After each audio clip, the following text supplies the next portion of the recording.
Muy buenas a todos y a todas, somos José Vázquez y Cristian Cárdenes y antes que nada nos gustaría dar las gracias a los organizadores de este congreso, pero también a todas las personas que lo han hecho posible, porque en unas circunstancias para nada sencillas han conseguido organizar un conjunto de ponencias de las que estoy seguro que vamos a disfrutar en estos días todos y todas juntas. Así que sin mayor dilación, muchas gracias por contar con nosotros para este simposio, por contar con nuestra comunicación, así que sin más. Bien, vamos a comenzar este análisis hablando sobre los discursos trans y trans excluyentes y lo haremos principalmente comparando los perfiles de Elsa Ruiz por un lado y de Laura Redondo por otro.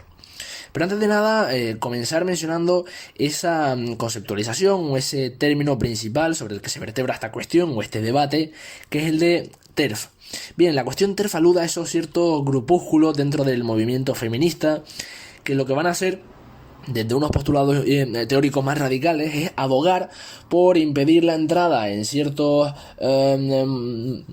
ciertos movimientos de reivindicación femenina a las mujeres trans por no considerar que hayan sufrido históricamente la opresión del patriarcado.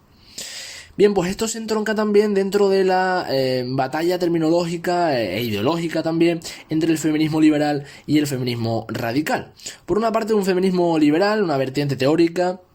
que va a entender la lucha por los derechos de la mujer desde motivaciones principalmente individuales, porque ellas definen, o este movimiento liberal define la situación de las mujeres como una desigualdad a la que hay que hacer frente desde la reforma del sistema. Pero sin embargo, el feminismo radical, desde una óptica más etimológica y desde una óptica marxista, busca confrontar la desigualdad de manera más profunda, yendo a la raíz de los problemas, porque pretende romper con ese propio sistema, con esa estructura social, al entender que está viciada y al entender que fomenta la misma opresión. Es decir, de un lado, el feminismo radical busca romper con la estructura social y por otra parte el enfoque liberal propone retocar esos desajustes coyunturales de la estructura social para minimizar los daños del colectivo oprimido. Pasamos ahora a hablar sobre las cuestiones principales, legislativamente hablando, de la ley trans y de cuáles son los problemas que ha considerado la ley desde que se empezó a tener en cuenta esta cuestión. Bien, de un lado, pues conviene retrotraerse al año 2007, a la ley 3/2007 del 15 de marzo, que es la norma de carácter nacional encargada de regular esa rectificación registral de la mención relativa al sexo de las personas. En su momento, en el momento de la aprobación, es cierto que esta ley fue pionera y que aventajó al resto de países europeos en la protección de los derechos de las personas trans. Bien, pues este texto de ley, digamos que legitima la rectificación registral del sexo a todas las personas de nacionalidad española, mayores de edad, que lo solicitaran, pero atendiéndose a que cumplan dos requisitos principales. Por una parte, a que la persona solicitante debía haber sido diagnosticada con disforia de género y por otra parte, a que la persona debía haber sido tratada médicamente al menos 2 años para, consideraba la ley, acomodar sus características físicas a las correspondientes al sexo reclamado. Es decir, son estos dos requisitos los que hacen precisamente que pues esta ley haya quedado obsoleta en términos también de lo que dicen tanto los colectivos trans como los partidos políticos desde una perspectiva actual. Bien, sobre todo porque hay que entender por una parte el término de disforia de género, que es esa incomodidad o esa angustia que siente una persona cuando ve su género disociado de sus características físicas relacionadas con el género. Pero claro, hay que tener en cuenta que no todas las personas trans padecen disforia de género, ya que esa vinculación entre genitalidad e identidad es ciertamente un constructo social. Entonces este aspecto de la ley es la que muestra, pues,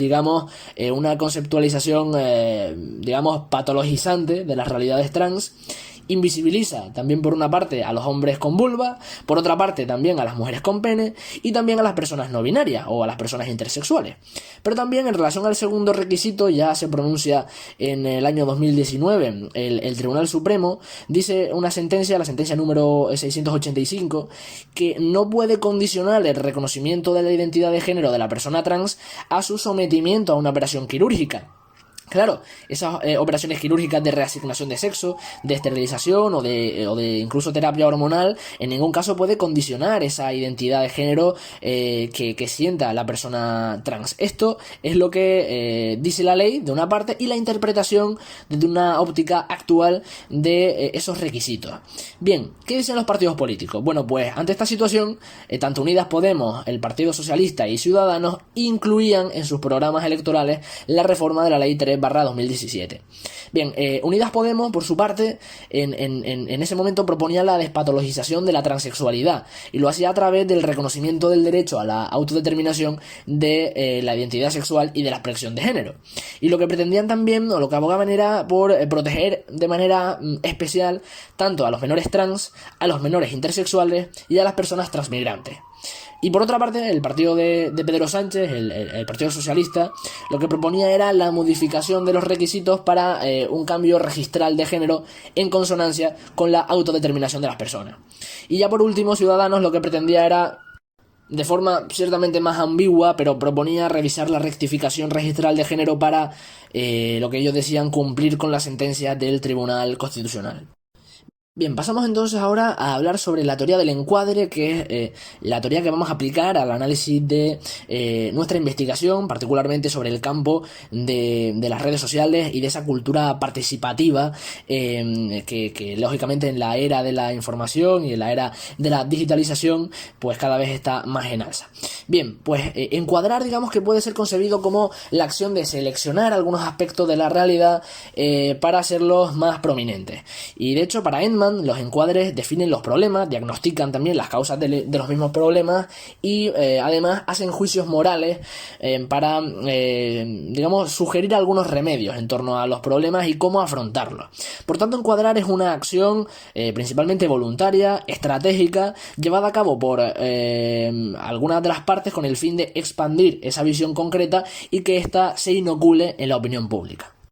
Además, Hertog y MacLeod lo que proponen es identificar el concepto o los conceptos principales, centrales, troncales de la acción comunicativa para buscar esa narrativa empleada y también para identificar el vocabulario empleado. Pero también, por otra parte, Miller y Partner lo que hacen es apuntar que para detectar los encuadres se debe tener en cuenta tanto la presencia como la ausencia de ciertas palabras clave, es decir, tanto lo que se dice como lo que no se dice. Bien, en relación a nuestra metodología, pues esta investigación se apoya principalmente en una metodología mixta y descriptiva. Y lo hacemos así porque creemos que permite una mayor comprensión de la realidad a través de un análisis multimodal. Entonces, claro, ya hemos dicho y ha quedado bien expuesto que pues este es un tema de vigente actualidad, de mucho calado y que son muchísimas las voces que han sido partícipes en este debate, pero lógicamente resulta inabarcable hacer frente al estudio de todas y cada una de ellas. Entonces se ha seleccionado a dos voces representantes, digamos, o referencias de uno y otro colectivo de los que estamos estudiando. Por un lado, hemos elegido a Elsa Ruiz, que es presentadora, es humorista y activista trans, con mucha actividad en redes sociales. Y por otra parte, a Laura Redondo, que es psicóloga jurídica y forense, y que que se ha convertido en los últimos meses en una de las voces más críticas contra la ley trans y contra la teoría queer.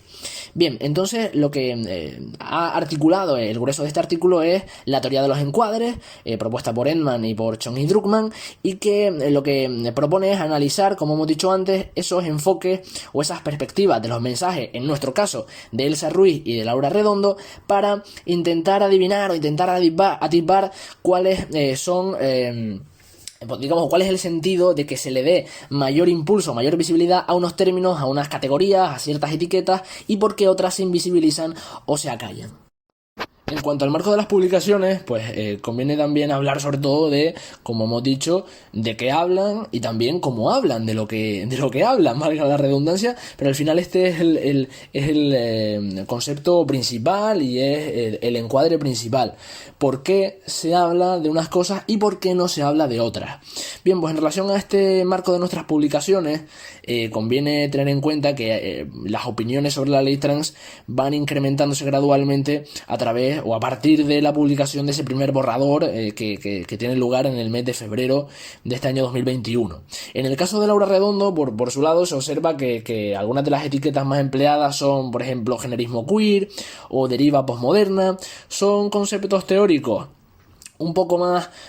intrincados, por decirlo así, pero con connotaciones bastante notables y bastante peyorativas sobre el colectivo trans, pero Laura Redondo, no hace lo que hará Elsa Ruiz, que es poner el foco sobre determinadas personas concretamente. Laura Redondo hace alusión a estas ciertas etiquetas de manera connotativa, pero Elsa Ruiz, aparte de hablar de términos como transfobia, como transexclusión o como odio, ella sí que va a enfocar sus mensajes en personas a las que considera que, por una parte trans excluyentes, o por otra parte a las personas que considera protagonistas de este debate. Y lo hace, por ejemplo, en torno a la figura de Carmen Calvo, de Lidia Falcón, o también en torno a la figura del Partido Socialista. Bien, entonces, ¿qué dicen los datos también a partir de este análisis? Bueno, pues hay que tener en cuenta dos cuestiones. Por una parte, que las publicaciones que no hablan sobre la ley trans son predominantes cuantitativamente sobre las que sí tratan la cuestión trans. En el caso de Laura Redondo son 11 publicaciones sobre cuestión trans y 15 publicaciones sobre otro tipo de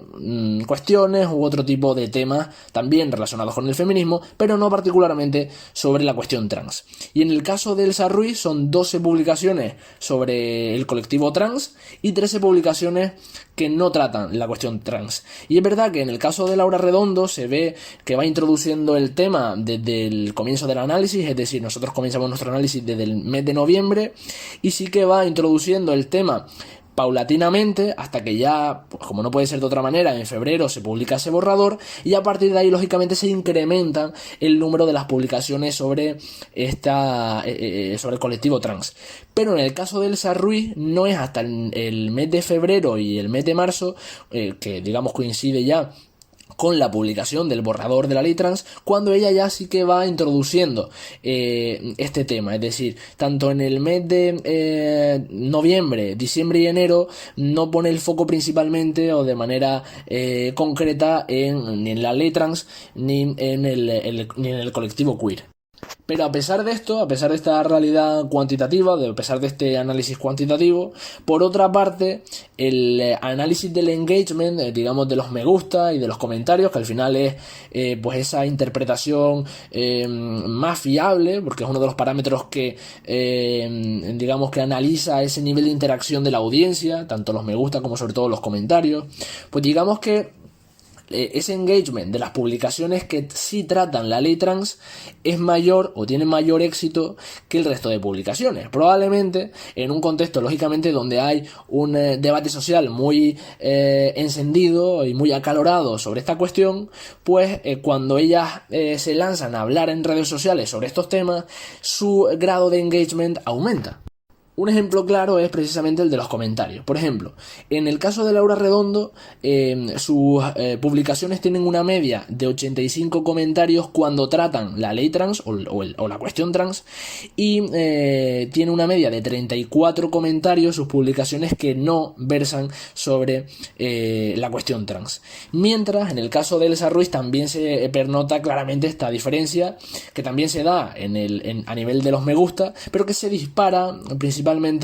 en los comentarios. Por ejemplo, Elsa Ruiz tiene una media de 138 comentarios en sus publicaciones trans frente a 37 en otras publicaciones. Bien, esto, como hemos dicho, lo que hace es pues poner un poco blanco sobre negro y reivindicar esa importancia de la cultura participativa, de cómo en el momento en el que hay un punto de inflexión en la opinión pública, en este caso la presentación, la publicación del borrador de la ley trans, las audiencias se movilizan y pues esto se cristaliza, como no, en la participación a través de las redes sociales y en cómo se implica esa audiencia a través de las mismas redes. Bien, y como conclusiones, pues como hemos dicho, creemos que esta participación de las audiencias se hace muy notable a partir de esos puntos de inflexión en la opinión pública. En este caso se ve de manera bastante evidente cómo el engagement aumenta en los temas de debate que más enciende a la opinión pública, lógicamente, a pesar de que hay una linealidad en la aceptación de la audiencia de esos mensajes de los perfiles, pero cuando llega un momento de mayor ebullición social y de mayor ebullición también ideológica, la audiencia aumenta ese engagement, aumenta la participación y por tanto la cultura democrática desde la participación social pues también se ve reforzada. Pues bien, hasta aquí ha llegado nuestra comunicación. De nuevo agradecemos a todo el comité la oportunidad de participar en este congreso. Y tanto Cristian como yo quedamos a vuestra disposición para cualquier duda o consulta. Tenéis abajo nuestros correos electrónicos. Esperamos que hayáis disfrutado de la comunicación y estamos a vuestra disposición para cualquier consulta, comentario, sugerencia y demás. De nuevo, muchas gracias.